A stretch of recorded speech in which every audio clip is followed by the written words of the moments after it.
isto sam mi govorili da sam bahat, ali ja nisam to uopće mogu prihvatiti, nisam to mogao uopće filtrirati. Ti si bio, kako smo rekli u onom videu, ti si bio zatucani hondaš, sad si samo zatucan. Evo ga, nemaš kaj reći. Ti si isto to, ali ti to ne želiš prihvatiti? Ne.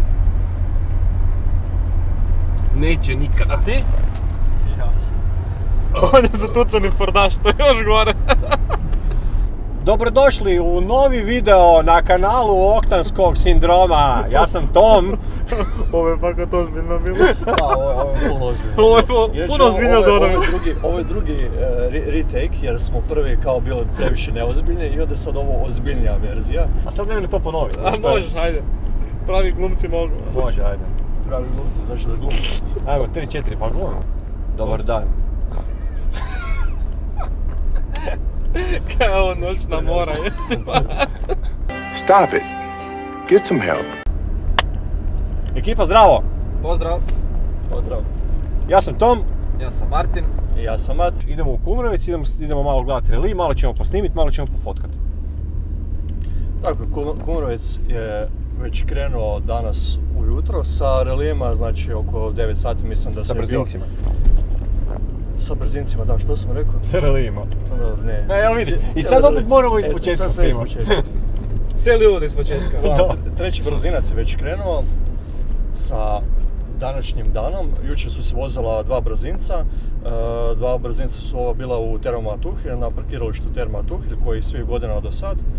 Samo da kažemo, ovo je 9. izdanje Kumrovec relija, znači počeo se voziti dvije. Jučer su se vozila dva brzinca, oba dva na Terma Tuhelj i danas se nastavlja još 6 brzinaca, čini mi se da se vozi po zagorskim selima, Kumrovcu i ostalim selima uokolo, po ulicama. I koliko se sjećam, i prošle godine je bilo isto dosta prijavljenih R5-ica, znači rally auta u R5 kategoriji, a ove godine mislim da je čak još više, znači sve zajedno ih je 9, znači 9 R5-ica vozi, što je stvarno odlično za vidjeti, jer svi ti auti su i dosta vrijedni i treba ih znati voziti, treba ih imati mude i stisnuti do kraja i odvoziti kak spada s njima.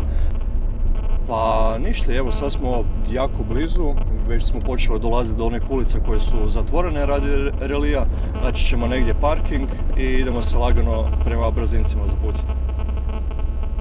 To je to.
nismo išli dalje jer je ograđeno teško je proći blato, evo ono Mate je otišao malo dalje, on će fotkat detaljnije, mi smo pofotkali malo po boksovima i to je to.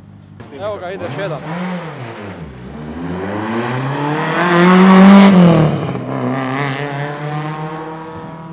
I to vam je reli u Kumrovcu, ja sam prvi put ovdje. Da, ja nisam, ja sam bio već, ali ko nije bio definitivno dođite. Iduće godine ovo više ne stignete. Anyway, posjećite ovakve natjecanja jer je super je, dobra je zabava i dođite pogledati. Klinci vole pogledati takne. Ništa, to je to od nas. Još ćemo možda malo snimiti nešto na odlasku ako šta ulovimo, kakve jače ove klase, makar smo ih uspjeli ovako malo kratko samo poloviti. I to je to. To je to. Još kaj? To je to. Kamera tu, ali smo je uspjeli isprazniti. Da. Koji svaki put. A imamo 2 baterije. Sad idemo u Zabok pokupiti jednog mog prijatelja koji je zainteresiran za kupnju moga Korda. Ako on kupi ovaj auto, onda imamo jednu specijalnu epizodu koju ćete mi gledati, koju ćemo snimiti. A to je da ćemo ići po drugi auto, po novi auto u Njemačku. Što znači da ću kupovati novi auto, odnosno nama novi, neću kupiti novi iz dućana, ali uzimat ćemo novi auto. O kojem autu se radi, to ćete vidjeti na vrijeme. Probajte pogoditi u komentarima. Probajte pogoditi. Zapravo uopće nije teško, ako daš neke natuknice. Neću dati natuknice, ali oni koji me znaju i oni koji znaju kakav auto ja vozim će vrlo lako pogoditi o kojem se auto radi ili će barem biti blizu. To je to. Probajte pogoditi. Idemo sad pokupiti Marka i idemo na kavu u Zaprešić.